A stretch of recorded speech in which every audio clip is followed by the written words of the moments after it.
예, 감사합니다. 예, 점심 식사 맛있게들 하셨나요? 예, 아직 그 식사하시고 돌아오지 못하신 분들이 간혹 좀 보이기는 하는데요. 네, 맛있게 하셨길 바라면서 오늘 오후 세션을 시작을 하도록 하겠습니다. 그 저희 AWS 테크시프트 행사가요, 벌써 5년 차, 그러니까 5회 차를 맞았습니다. 2015년부터 처음 시작을 했는데. 처음에 이제 저희가 이 행사를 준비를 하면서 이게 사실 글로벌에서 넘어온 행사가 아니에요. 그 한국에서 저희가 만든 행사거든요. 그래서 브랜딩을 처음에 이름을 지어야 되는데 고민을 많이 했어요. 어떤 걸 하는 게 좋을까? 일단 테마 자체는 국내의 그 기술 파트너분들, 특히 ISV 분들이 이제 클라우드를 통해서 무언가 새로운 그런 전환을 통해서 새로운 시장을 개척하시기 위해 약간 그런 여러 가지 노력들을 도와드리는 그런 어떤 일환으로 저희가 만들었는데, 여러 가지 고민을 하다가 다시 돌아와서 그냥 제일 심플하게 기술을 전환한다라고 해서 테크시프트라고 하는 이름으로 지었습니다. 근데 이제 이 그 프로그램이 벌써 한 5년 정도 한국에서 됐는데 아시아의 다른 나라들까지 쫙 지금은 퍼져 나갔어요. 그래서 뭐 싱가포르라든지 호주 아니면 뭐 태국 아니면 인도 그런 데서도 이와 똑같은 행사들이 지금 열리고 있습니다. 특히 한국에서는 굉장히 많은 그 기술 파트너분들이 지난 5년, 6년 정도 전부터 이제 저희와 같이 많은 그런 일들을 해오셨는데, 아마도 제 세션 이후에 더 많은 그런 이야기들 들으실 수 있을 것 같습니다. 오늘 제 발표는 소프트웨어 딜리버리 전략에 대해서 말씀을 드릴 건데요. 먼저 가장 그 시작되는 장표니까 최근에 소프트웨어 자체를 이제 여러 고객분들이 사용을 하시는, 구매하시는 패턴이 굉장히 다양해졌다라고 하는 겁니다. 그래서 뭐 예전 같은 경우는 그냥 영구적으로 그냥 라이센스 혹은 뭐 패키지화된 소프트웨어를 그냥 원타임으로 구매를 하셨다라고 하면, 최근에는 약간 서브스크립션 기반의 그런 사스 형태의 그런 소프트웨어 구매 혹은 사용하는 형태가 굉장히 많아지고 있는 것 같습니다. 뭐 그래도 역시 국내에는 여전히 아직까지도 기존의 방식대로 솔루션, 그리고 국내는 또 한 가지 특징적인 점이 SI성으로 고객의 특정 요건을 받아서 그대로 이제 개발을 해주시고 나오는 그런 케이스까지 해서 조금 산재한 것 같습니다. 그래서 이제 AWS 기반으로 어떤 그 소프트웨어를 이제 새롭게 시작하는 클라우드 기반의 비즈니스를 하실 때 어떤 식으로 소프트웨어를 딜리버리 하실 수 있는지를 하나하나 좀 말씀을 드리려고 합니다. 먼저 가장 기본이 되는 겁니다. 첫 번째 있는 건데, 기존의 그 소프트웨어를 패키지화 하셔서 이게 뭐 다운로드를 받고 라이센스를 판매하시는 방식, 약간 이런 방식들이 가장 그 기존에 많이 퍼져 있는 방식인데, AWS에서도 똑같이 패키지를 하실 수 있죠. 그게 이제 저희는 AMI 형태라고 하는데 아마존 머신 이미지라고 하는 의미입니다. 그걸로 패키지해서 그냥 쉽게 고객의 계정으로 쉐어를 하시는 방식이 있겠습니다. 그리고 이제 두 번째로는 약간 제가 맞춤형 구축 SIA 형태라고 했는데, 기존에 이렇게 인력이 들어가서 요구사항을 분석해서 특정 기간 동안 몇 먼스 산정하고 개발 솔루션을 이제 처음부터 끝까지 다 개발을 해드리고 나오는 약간 그런 형태였는데, 클라우드이기 때문에 그게 이제 조금 더 쉽고 간편해진다라고 하는 거에 대해서도 잠깐 말씀을 드릴 거고요. 그리고 세 번째가 저희가 이제 궁극적으로 지향을 하는 그런 사스의 형태의 그런 소프트웨어 딜리버리 방법이 있습니다. 첫 번째부터 간단히 다시 좀 말씀을 드리면, 이거는 뭐 간단하죠. 개발사, 만약에 우리가 어떤 소프트웨어가 있다라고 하면 그거를 AWS 제공하는 여러 가지 OS, 여러 가지 이미지에다가 그대로 패키징을 하시는 거죠. 패키징을 하시고 이거를 그대로 특정 우리의 고객들한테 배포를 하시는 거예요. 배포하는 것도 굉장히 간단합니다. 그냥 그 AWS 계정 ID 계정만 아시면 그쪽으로 바로 배포를 해주시면 되죠. 그리고 이제 이거를 조금 더 수월하게 그리고 넓은 범위의 고객들에게 하시려면 아침에 그 내용을 들으셨던 AWS 마켓플레이스를 통해서 상품을 등록을 하시면 되겠죠. 그래서 이건 이제 배포에 대한 그림인데, 만약에 그냥 프라이빗하게 특정 고객한테 별도로 라이센스나 뭐 이런 걸 판매하시고 그냥 소프트웨어를 새로운 걸 배포를 하시거나 쉐어를 하실 때 굉장히 간단하죠. 그냥 패키징된 이미지를 해당되는 그 고객의 AWS 어카운트만 넣어주시면 해당 고객의 계정에서 바로 우리의 소프트웨어를 확인해서 클릭해서 론칭하시면 바로 사용을 하실 수 있는 그런 개념입니다. 이건 뭐 사실 추가적으로 뭘 설명을 드릴 필요도 없을 정도로 굉장히 간단한 그런 방법이 될 것 같고요. 그 다음에 모든 소프트웨어나 모든 솔루션들이 단일 인스턴스로 끝나지는 않죠. 그러다 보니까 조금 복잡한 어떤 솔루션들이 있습니다. 여러 가지 뭐 데이터베이스 들어가고 중간에 뭐 비즈니스 로직을 처리하는 티어라든지 앞에 프론트 단에 그런 트래픽을 받아주는 그런 티어까지 다 여러 가지가 포함된 그런 경우에는 저희가 클라우드 포메이션이라고 하는 서비스를 사용을 하실 수가 있어요. 이건 뭐냐면 저희가 야물이나 혹은 제이슨의 형태로 전체 인프라스트럭처, 전체 어떤 우리 솔루션을 설치하는 데 필요한 모든 자원들을 스크립트화 시키는 겁니다. 그래서 이렇게 스크립트화 시키신 다음에 간단하게 고객 쪽에 전달만 해주시게 되면 클릭 몇 번 하시면 전체의 어떤 솔루션 스택이 한 번에 프로비저닝이 되는, 자동화되는 그런 어떤 소프트웨어 혹은 솔루션 딜리버리 방법이라고 말씀을 드릴 수가 있을 것 같습니다. 근데 이제 저희가 조금 더 계속해서 기능이 추가가 되고 있는데 여기에 클라우드 포메이션 스택셋이라고 하는 게 있어요. 그래서 이 솔루션은 정말 복잡해서 단일 고객 계정에만 쓰는 게 아니라 그리고 꼭 한국에서만 쓰는 게 아니라 전 세계 혹은 여러 리전에 걸쳐서 좀 확산이 되는 굉장히 큰 종류의 그런 서비스다라고 하실 때는 저희가 이렇게 스택셋이라고 하는 기능을 제공을 해드려서 이 템플릿 하나를 통해서 여러 개의 계정 혹은 여러 AWS 리전에 걸쳐서 저희의 솔루션을 자동으로 배포를 하실 수 있는 그런 방법도 제공을 해드리고 있습니다. 네, 그래서 요거는 이제 저희가 실제 우리가 만약에 개발사다라고 하면 클라우드 포메이션을 생성하시고 배포하는 환경을 잠깐 도식화한 겁니다. 일단 특정 솔루션을 이제 고객한테 배포를 하기 전에 저희가 만들어 봐야겠죠. 우리 회사에서 우리 솔루션은 이러이러한 환경으로 최적화해서 템플릿화하는 그런 방법이 필요할 텐데 일단 다 꾸며 보는 거죠. AWS 우리 회사 계정에서 이 스택을 다 꾸며보고 그 다음에 이 그대로 꾸며진 그리고 잘 동작하는 이 스택을 저희가 템플릿화해서 이 부분을 이제 버저닝을 할 수가 있는 거죠. 그래서 이 버전도 계속해서 업데이트가 되면 또 업데이트 되는 대로 고객한테 딜리버리를 할 수 있겠죠. 그럼 이제 딜리버리는 어떤 식으로 할 수 있느냐가 관건이 되는데 딜리버리는 뭐 여러 가지 방법이 있을 수 있습니다. 근데 이제 실제 이 템플릿을 한번 실행을 하면 이런 식으로 구성을 하실 수 있다라고 하는 것을 보여드리는 장표인데 저희가 고객사에서 우리의 템플릿을 받아서 실행을 하시게 되면 특정 인풋 값을 요하는 필드들이 나옵니다. 이건 뭐냐면 우리가 만들어서 템플릿화는 했지만 고객별로 사용하시는 그런 특정 뭐 IP 어드레스라든지 아니면 뭐 데이터베이스의 그런 암호라든지 그런 것들은 저희가 다 만들어 드릴 수는 없겠죠. 그런 인풋 값들을 받아서 한 번에 넥스트를 누르시고 그다음에 디플로이를 누르시게 되면 이런 전체적인 어떤 환경이 자동으로 세팅이 되는 그러한 형태의 서비스를 제공해 드리고 있습니다. 요거는 이제 저희가 하나의 예시로 넣은 건데요. 아틀라시안의 지라 발음이 좀 이상하죠? 네, 아틀라시안 스탠다드 인프라스트럭처라고 하는 어떤 그런 전체적인 아틀라시안의 여러 가지 기본이 되는 그런 환경이 구성되는 클라우드 포메이션 예시인데요.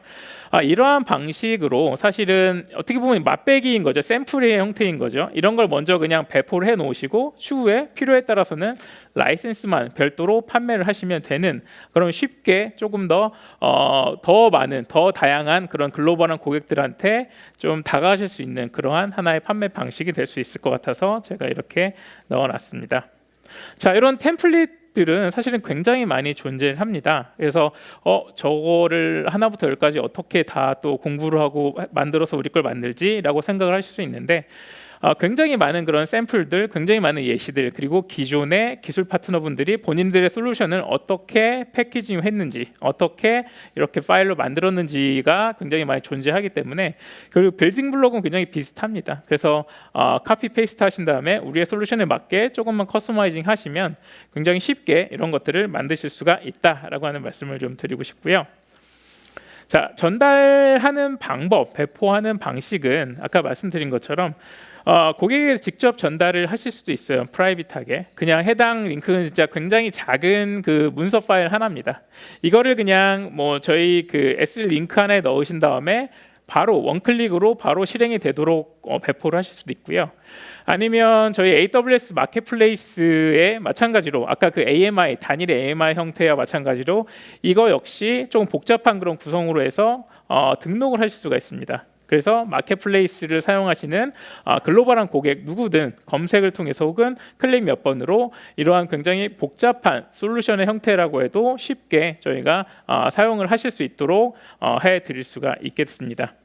그리고 퀵스타트라고 하는 것은 조금 전에 말씀드린 그 아틀라시안의 케이스처럼 우리의 솔루션 스택을 하나의 정형화된 틀로 만들어 둔 다음에 그 스택에 대한 설명서와 함께 그냥 퍼블릭하게 배포를 해놓는 거예요. 이 솔루션은 뭐뭐뭐고 이 솔루션은 어떤 형태로 운용이 되면 좋습니다. 뭐 이런 걸 만들어 놓는 건데 이제 그 복수의 사용자가 처음에 약간 트라이얼의 형태로 한번 디플로이를 해서 사용을 쉽게 해보실 수 있도록 하는 그러한 어떤 하나의 마케팅의 방법이 될 수도 있을 것 같아요. 그래서 실제 이 솔루션 괜찮네, 우리가 라이센스를 구매해야지라고 하는 마음이 들게 할 수 있는 그런 하나의 또 방법이 될 수 있을 것 같습니다. 자, 이제 뭐 마켓플레이스나 퀵스타트 말고 국내 약간 특성을 조금 생각을 해봐야 될 것 같아요. 뭐 국내 고객사의 특성, 지금까지 뭐 여러 가지 그 솔루션들을 딜리버리를 하셨던 그리고 SI성으로 약간 하셨던 분들이라면 아마 잘 아시겠지만 굉장히 다 요건이 그 각양각색의 요건들이 있죠. 우리 회사는 뭐뭐뭐 때문에 이게 꼭 있어야 된다. 우리 회사는 뭐 대표님이 여기서 버튼 색깔이 마음에 안 든다고 하신다. 우리 회사는 뭐 이게 조금 오화열이 맞아야 된다. 굉장히 많습니다. 근데 그런 어떤 굉장히 다양한 그런 요청 사항에 사실은 SaaS나 이런 형태로 가게 되면 하나하나 다 받아주는 게 굉장한 사실은 버든이 되죠. 근데 이제 그 전 단계에서 제가 클라우드 포메이션 혹은 이런 AWS 기반으로 어떻게 그런 부분을 최소한의 그런 어떤 인력의 투입으로 할 수 있는지에 대한 방법을 좀 말씀을 드리려고 하는데요. 일단은 요즘에 그 DevOps라고 하는 게 굉장히 지금 일반적으로 많이들 그 하나의 개발 혹은 개발하는 방법 혹은 소프트웨어를 딜리버리하는 방법으로 지금 자리를 잡고 있는데 AWS에서는 이에 대한 대응으로 코드 시리즈라고 하는 서비스들이 있습니다. 그래서 소스의 단계부터 뭐 빌드, 테스트, 디플로이 하고 나중에 이제 실제 모니터링 하는 단계까지 모든 것들이 다 서비스로 나와 있는데 코드 커밋이라고 하는 거 그리고 빌드 단계 코드 빌드 그리고 테스트 단계 코드 빌드 플러스 뭐 여러 가지 서드 파티 도구들이 지금 인테그레이션이 되어 있고요. 그다음에 디플로이라고 하는 건 코드 디플로이가 있고 그리고 이 모든 것을 약간 오케스트레이션 해주는 툴로 코드 파이프라인이라고 하는 게 나와 있습니다. 그리고 궁극적으로 이제 이런 서비스를 모니터링 해줄 수 있는 툴로 AWS 뭐 엑스레이라든지 아니면 클라우드 와치라고 하는 서비스가 있고요. 그리고 이 모든 서비스들을 하나의 아우르는 하나의 그 콘솔로 좀 관리를 하실 수 있는 AWS 코드 스타라고 하는 이런 것들이 나와 있습니다.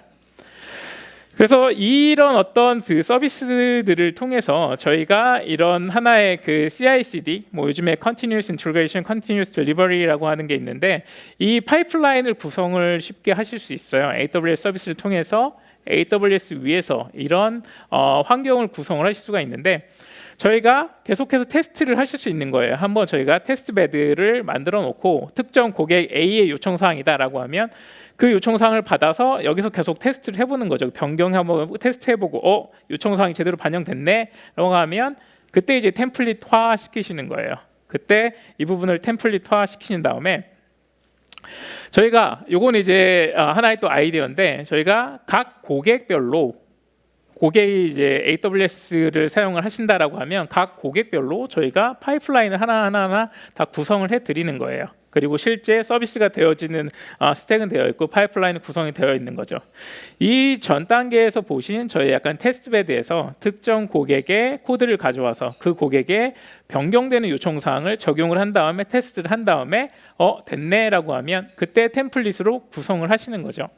구성을 하신 다음에 이거를 고객사의 S3 버킷에 살포시 넣어주시기만 하면 그리고 그 특정 버킷에 대한 권한만 제가 받아오면 저희가 직접 파일을 넣을 수가 있는데 실제 그 템플릿 플러스 일부 제이슨 파라미터라고 하는 특정 메타 파일을 같이 넣어주게 되면 코드 파이프라인이라고 하는 애가 변경사항이 생겼네라고 해서 얘가 알아서 끄집어 와서 빌드하고 배포를 자동으로 하게 됩니다. 근데 하는 과정에서 마찬가지로 여기서 중간 단계에 한 리뷰라고 하는 스텝을 넣어둘 수가 있어요. 그러면 고객사의 담당자가 테스트 스택이 구성됐습니다라고 하면 테스트 스택에서 한번 확인을 해본 다음에 오케이 승인을 하게 되면 테스트 스택을 지우고 다시 실제적인 그 프로덕션 스택에 업데이트된 사항들을 적용을 하는 그런 방식으로도 저희 그 AWS 코드 시리즈를 활용을 해서 이렇게 잦은 그리고 약간 SI성의 이런 소프트웨어 딜리버리, 솔루션 딜리버리도 구성은 하실 수가 있을 것 같습니다. 자, 두 가지 굉장히 간단한 모델에 대해서 말씀을 드렸는데 사실은 오늘의 포커스는 조금 더 그 SaaS로의 서비스 모델에 조금 더 포커스를 해보려고 합니다. 저희가 사실 글로벌로 조금 더 나아가기 위해서는 사실 얼마나 린하게, 얼마나 빠르게, 얼마나 그 이런 트렌드라든지 아니면 새로운 요건이라든지 그런 것들을 우리의 경쟁보다 혹은 남보다 더 앞서서 빨리 할 수 있느냐가 굉장히 중요합니다. 근데 앞전과 같이 이렇게 너무 모든 개개의 고객들을 SI성으로 다 개별적으로 다른 요건을 맞춰드리다 보면 저희 여기 인력의 운영적인 측면이나 아니면 이렇게 신기술을 적용하는 측면이나 뒤처질 수밖에 없습니다. 그러다 보면 점점 글로벌하게는 정말 사스가 굉장히 활성화돼서 지금 국내로도 많이 들어오고 있고 로컬라이제이션도 많이 되고 있는데 저희가 점점 설 자리가 적어지게 되겠죠.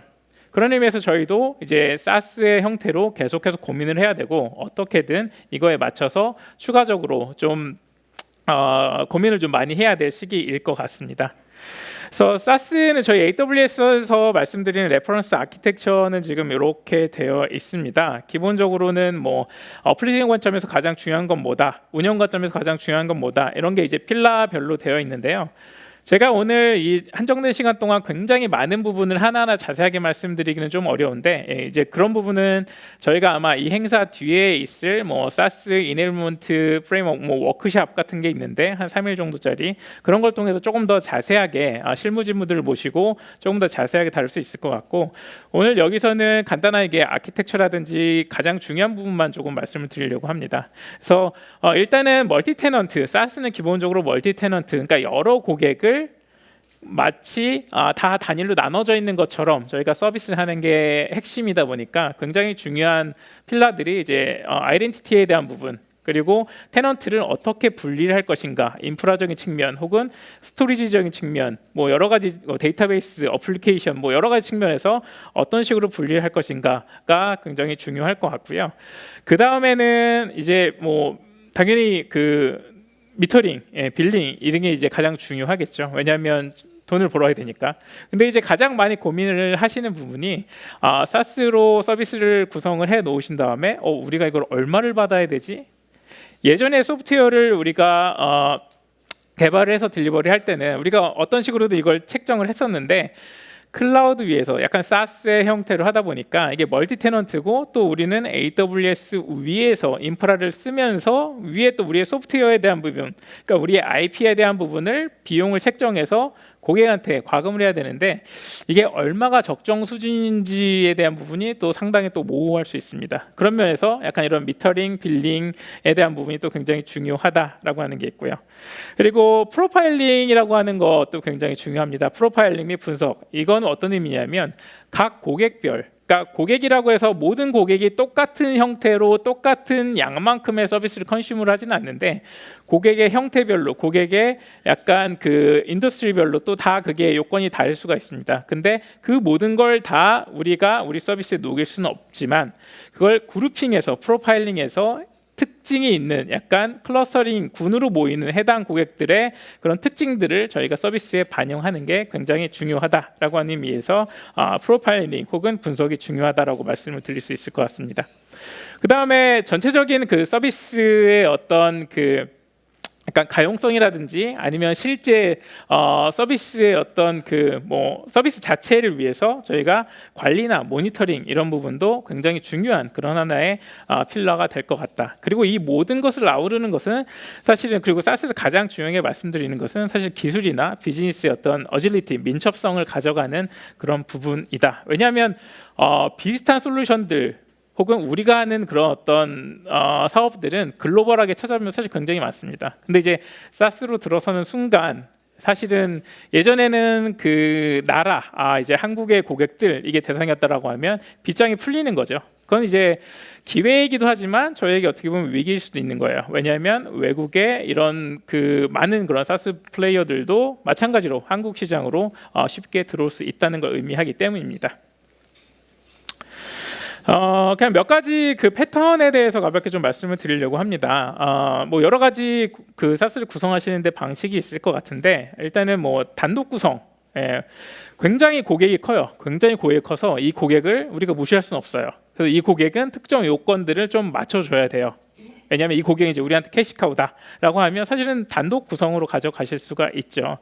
그리고 특정 고객분들은 본인들의 어떤 그 컴플라이언스 요건상 우리는 공유되는 모델을 쓸 수 없다라고 하실 경우가 있을 수가 있겠죠. 그럴 경우에 이제 단독 구성을 가져가실 수가 있고요. 그리고 혼합의 형태로도 가져가실 수가 있겠죠. 혼합의 형태는 일부는 그런 사일로 형태의 고객, 그리고 일부는 풀 형태의 고객. 아니면 우리 서비스의 요건에 따라서 우리 서비스는 그 사용하는 모든 계층들이 사실 그런 요건은 별로 없어라고 하시면 아예 그냥 자원을 쉐어링하는 풀 방식으로 가져가실 수가 있겠죠. 실제 아키텍처 상에서 이 테넌트가 분리되는 모습을 보면 이런 구성들이 있을 것 같습니다. 뭐 비슷하게 매핑은 되는데요. 완전히 단독 구성, 완전히 스택 자체를 분리를 하는 거죠. 뭐 지금 약간 조금 이해가 쉽게 약간 N티어, 뭐 3티어의 형태로 지금 나와 있는데, 전체 스택을 구성을 분리를 하고 혹은 계정을 완전히 분리를 하면 고객, 특정 고객에 대해서 뭐 요구사항을 수용하거나 아니면 그 요구사항이 원하시는 부분을 맞춰드리기가 굉장히 쉽겠죠. 이 혼합의 형태를 보면 약간 웹티어는 공유를 하는 거예요. 앞에 프론트단은 공유를 하는 거예요.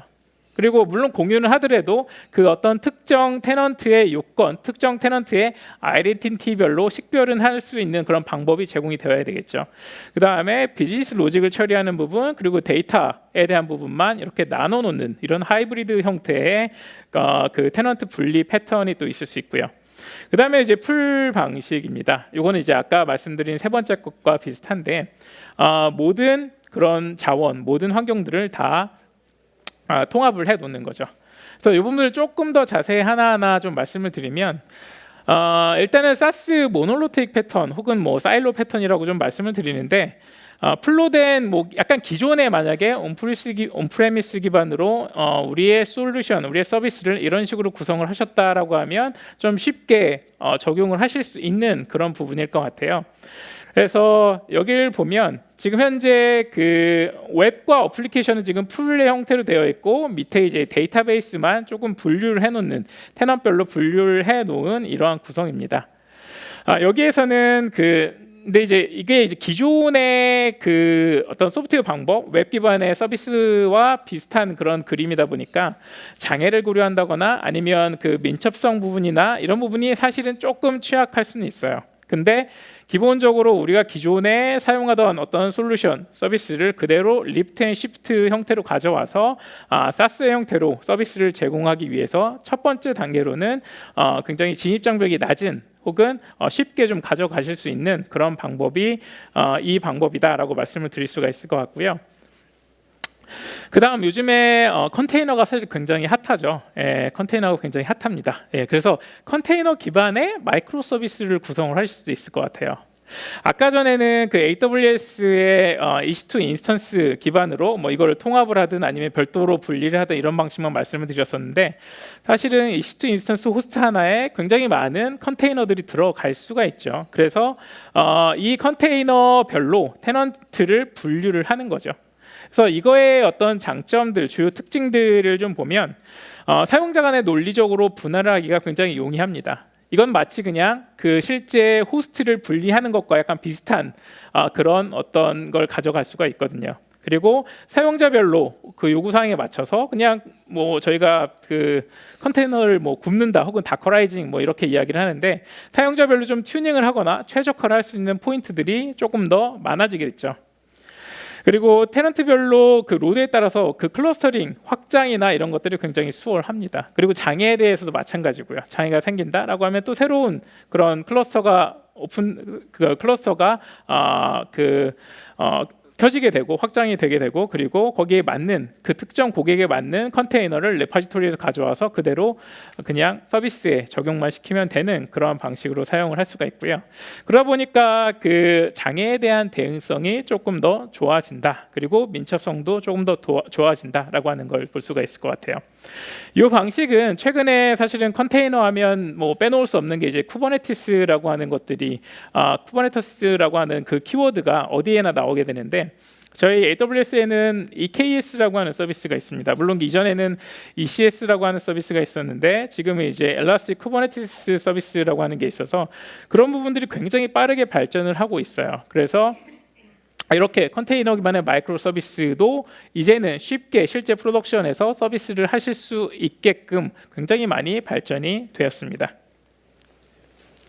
자, 그다음에 이제 서버리스를 말씀드릴 수 있을 것 같아요. 사실은 저희가 서버리스를 이야기한 지는 굉장히 오래됐습니다. 그 람다라고 하는 서비스가 나오면서부터 이제 저희가 AWS에서 본격적으로 서버리스 이야기를 했었는데, 사실은 모든 서비스들이 서버리스에 적용을 하기는 어렵습니다만, 서버리스는 말 그대로 이제 서버가 없는 환경인 거죠. 서버 대신에 그 컴퓨팅의 어떤 파워를 대신을 할 수 있는 게 저희 이제 람다 서비스죠. 람다 펑션, 그러니까 비즈니스 로직을 코드화해서 저 람다 펑션으로 구성을 해 놓으시고, 필요에 따라서 해당 펑션을 트리거를 하시게 되면 얘가 특정 인풋 값을 받아서 어떤 작업을 처리한 다음에 결과값을 리턴해주는 그러한 방식이죠. 그래서 지금 보시게 되면 S3를 정적 웹페이지, 어떤 정적 웹서버 형태로 구성을 한 다음에 클라우드 프론트 그리고 API 게이트웨이라고 하는 그런 서비스를 통해서 이런 우리의 서비스들을 제공을 할 수 있는 그러한 방식이 되겠습니다. 여기에서는 지금 보시면 모든 것들이 사실은 매니지드 형태로 이루어지고 있습니다. 그러다 보니까 장애라든지 어떤 사용자의 실수라든지 약간 이런 부분들에 있어서 부담감이 조금 줄 수 있고요. 그리고 쓴 만큼 실제 여기 나와 있는 리소스가 사용된 만큼만 과금이 되다 보니까 SaaS 형태로 우리가 서비스를 제공한다라고 했을 때 어떤 실제 쓴 것만큼만 비용을 얹어서 고객들한테 부과를 할 수 있기 때문에 조금 더 세밀한 그런 미터링 혹은 빌링이 가능하다라고 말씀드릴 수가 있을 것 같습니다. 자, 그래서 모델별로 간단하게 비교를 해 놓은 건데요. 뭐 비교는 아까 그 이전 장에서 말씀드린 것과 비슷합니다.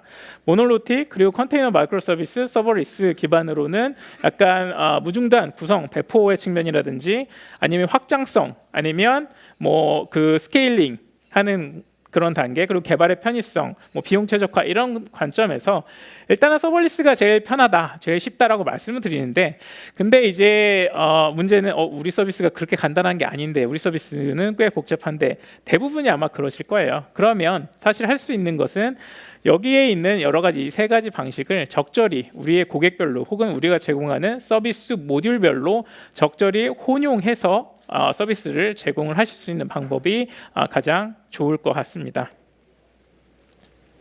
자, 그리고 데이터는 어떤 식으로 나누는 게 좋을까의 관점에서 이것도 지금 굉장히 좀 심플리파이된, 굉장히 쉽게 구성된 이야기만 나와 있기는 합니다.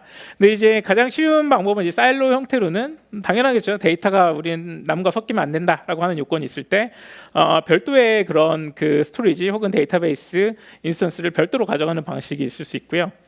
그 다음에는 이제 하나의 인스턴스인데 스키마별로만 이제 고객들을 분류하는 방식, 그러니까 스키마를 다중 스키마로 가져가는 그런 방식이 두 번째로 있을 수 있고, 그 다음에 이제 풀 방식일 경우 특정 이런 뭐 보안이라든지 그런 컴플라이언스에 대한 요건이 없을 때에는 이제 하나의 DB, 하나의 스키마를 가지고 특정 키 값을 잡아서 그 고객을 분류를 하는 방법. 이 방법이 이제 구성을 하거나 아니면 비용적인 관점에서 가장 쉽게 하실 수 있는 방법이겠죠. 마찬가지로 이것도 이제 어떤 한 가지만을 사용을 하신다라기보다는 사실은 저희가 서비스를 SaaS형으로 제공할 때는 티어별로 나눌 수가 있겠죠. 프리티어는 공유 스키마, 그 하나의 스키마를 통해서 공유하는 방식을 사용을 한다든지, 아니면 중간치 되는 중에는 이제 인스턴스 하나로 스키마만 나눈다든지, 아니면 좀 프리미엄 티어, 저희한테 비용을 굉장히 많이 내고 그만큼 고객 요건도 까다로운 쪽에는 테넌트별로 개별적인 DB를 구성하실 수도 있을 것 같습니다.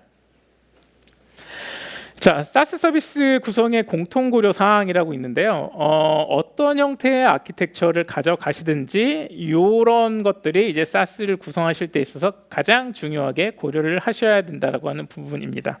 Frictionless onboarding이라고 하는 것은 사스라고 해서 어떤 그 고객들이 사이트에 찾아왔어요. 여기 한번 써보고 싶은데 어떻게 써야 되지?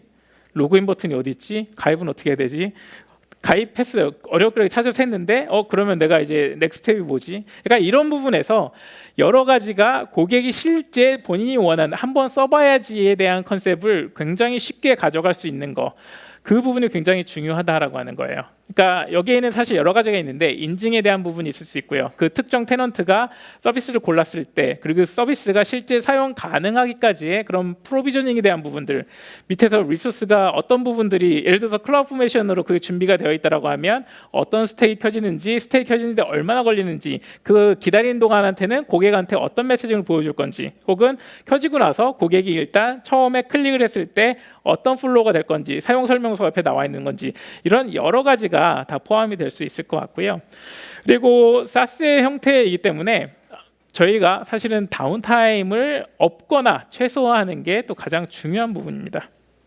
서비스를 쓰고 있는데 저희가 단일 고객, 그러니까 고객이 적을 때는 저희가 좀 양해를 구할 수 있겠죠. 근데 고객이 좀 많아졌어요.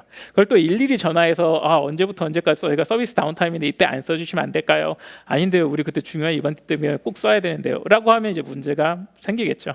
그러다 보니까 다운타임 없이 이렇게 계속해서 지속적으로 어떤 개선이 되고 배포가 일어나도 다른 어떤 그 고객들한테 피해가 가지 않는 그러한 방식의 어떤 아키텍처를 고민을 하셔야 될 것 같습니다. 그리고 통합되고 선제적인 모니터링이라고 하는 게 있어요. 그리고 약간 비슷하게 사용 및 소비에 대한 매트릭 이런 것들이 있는데, 모니터링이 굉장히 중요하다라고 하는 겁니다. 그러니까 우리가 A, B, C, D, E, F라고 하는 서비스들이 쫙 있어요. 그래서 고객들이 들어와서 이런 서비스를 사용을 하는데, 특정 고객에 보니까 저희한테 별로 피드백은 안 주고 계속해서 사용은 하긴 하는데 A, B만 사용하고 C, D, E는 전혀 안 사용해, 혹은 잠깐 사용해 보다가 사용률이 굉장히 적어졌어요. 그럼 여기서 이제 고민을 해야겠죠. 왜 안 쓸까? 왜 안 쓸까에 대한 피드백을 사실은 어떤 식으로든 얻어서 이것도 사용하실 수 있게 해야 되는데, 만약에 이거는 조금 안 쓰시려도 이것만 쓰니까 계속 그냥 우리 거 사용하겠지라고 판단을 해버리게 되면, 나중에 어떤 그 별도의 그런 사업자가 A, B, C, D, E를 골고루 사용할 수 있는 그런 제품, 그런 서비스를 가지고 나오게 되면 이런 고객은 쉽게 그쪽으로 넘어갈 수가 있는 고객이겠죠.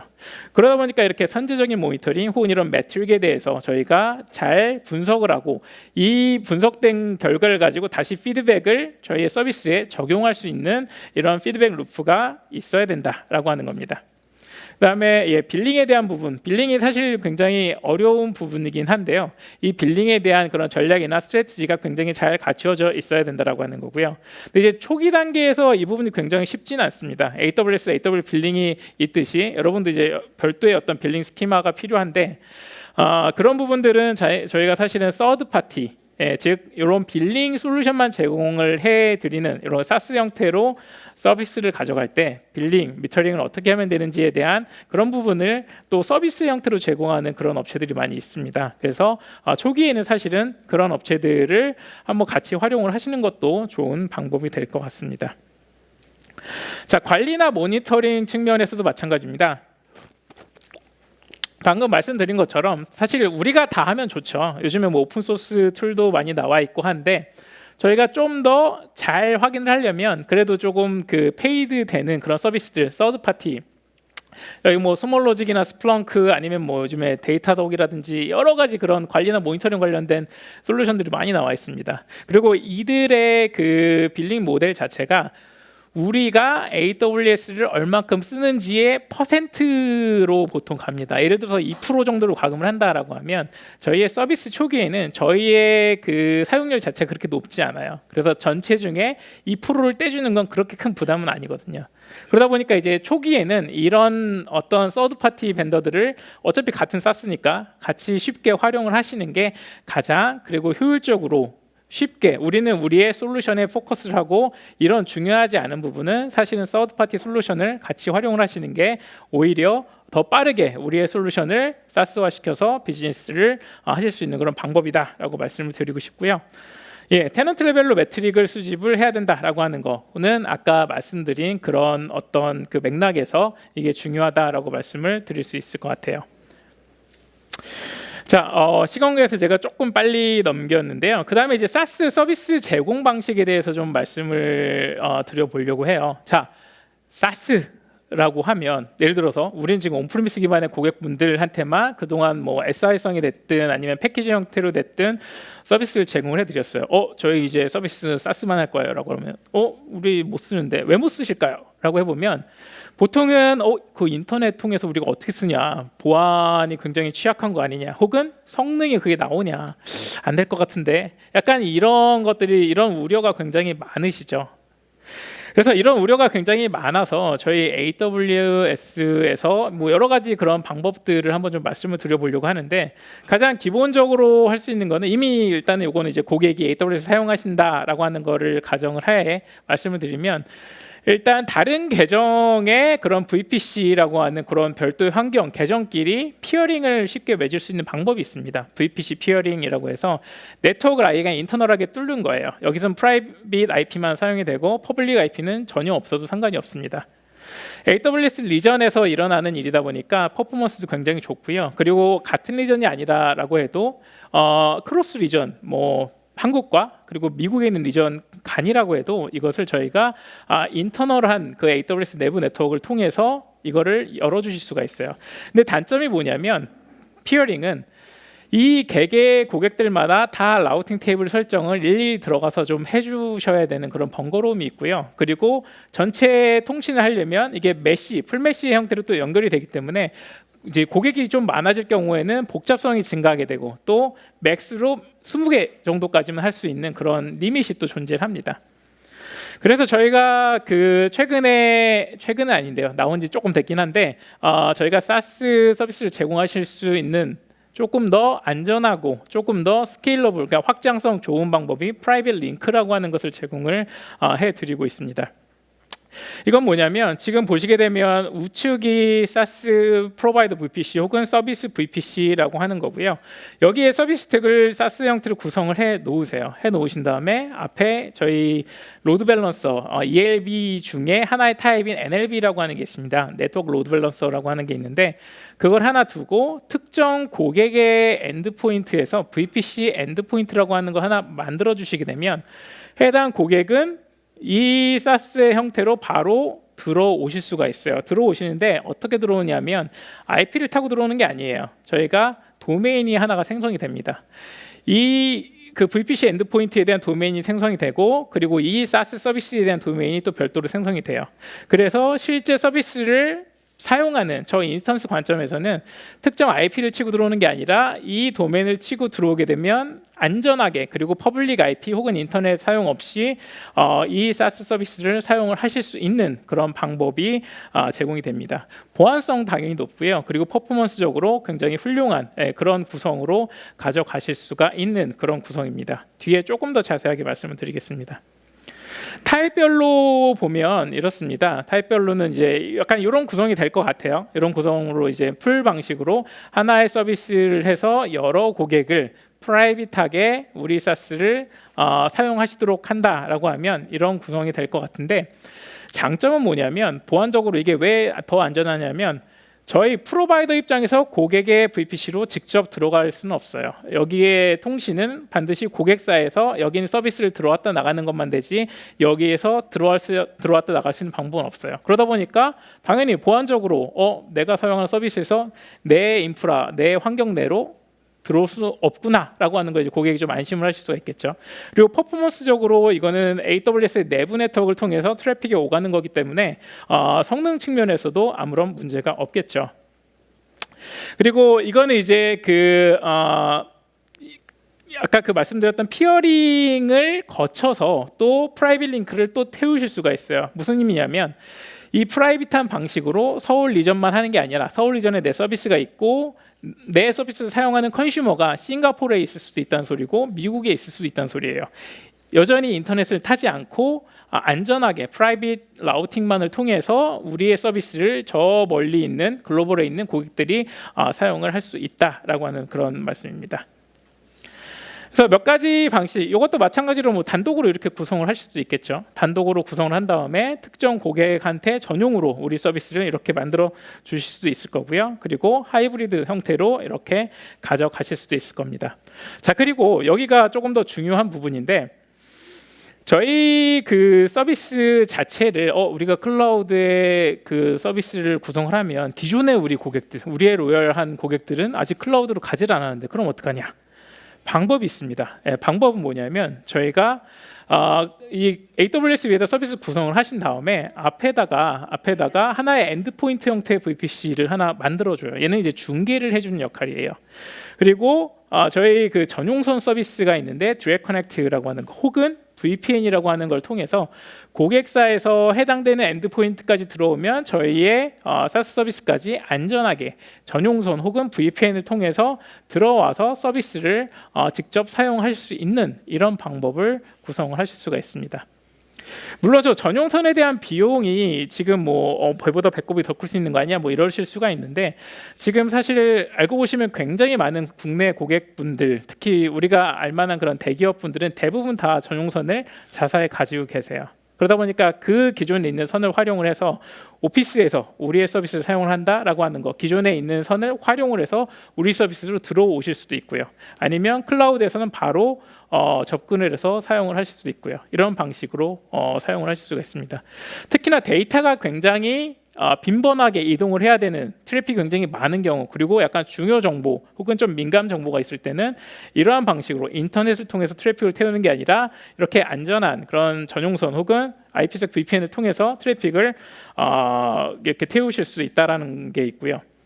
자, 그 다음에는 사실 이거는 오늘 말씀드리기는 조금 맞지 않을 수도 있는데, 만약에 우리가 기존에 온프리미스에서 서비스를 하고 있다, 이거 자체를 안전하게 AWS를 사용하시는 고객한테 제공할 수 있냐라고 하는 관점에서 조금 전에 말씀드린 것과 반대죠. 플로어가 반대입니다. 우리 서비스가 이미 온프리미스의 스택이 잘 갖춰져 있어요.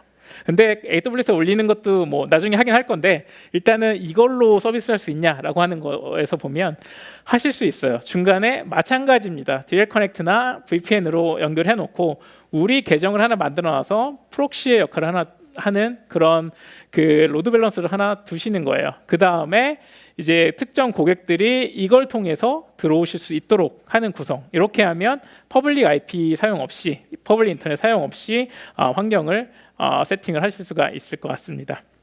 요건 이제 하나의 예시입니다. 저희가 스노우플레이크라고 들어보신 분들도 있으실 것 같은데, 저희가 이 솔루션이 이제 국내보다는 사실은 글로벌하게 굉장히 지금 잘 나가는 그런 저희 데이터 웨어하우스 솔루션인데, 데이터 웨어하우스다 보니까 트래픽에 대한 그런 인입이 굉장히 많죠. 용량도 크고. 그러다 보니까 이쪽에서는 솔루션을 이런 식으로 제공을 한다고 해요.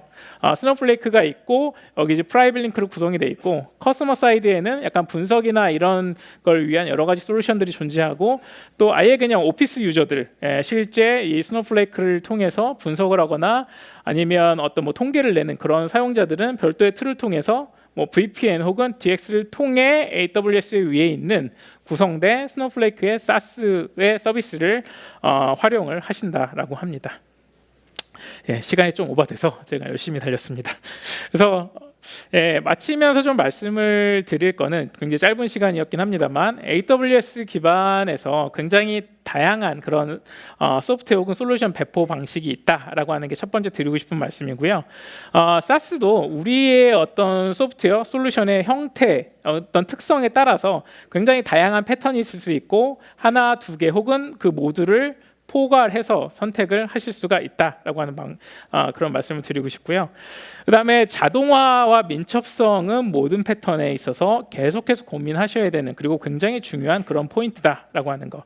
그리고 다양하게 매트릭을 수집하셔야 된다. 그리고 어떤 부분에서 어떤 서비스에 어떤 문제가 있는지를 계속해서 확인하시고 계속해서 개선을 하셔야 된다라고 하는 거. 그 다음에는 끝으로 말씀드린 프라이빗 링크를 통해서 굉장히 높은 보안 그리고 높은 성능을 제공해 드리면서, 그리고 이런 걸 만족시켜 드리면서 서비스를 제공하실 수 있다라고 하는 메시지와 함께 이미 많이 오버됐기 때문에 저의 발표를 여기까지 하고 마치도록 하겠습니다. 경청해 주셔서 감사합니다.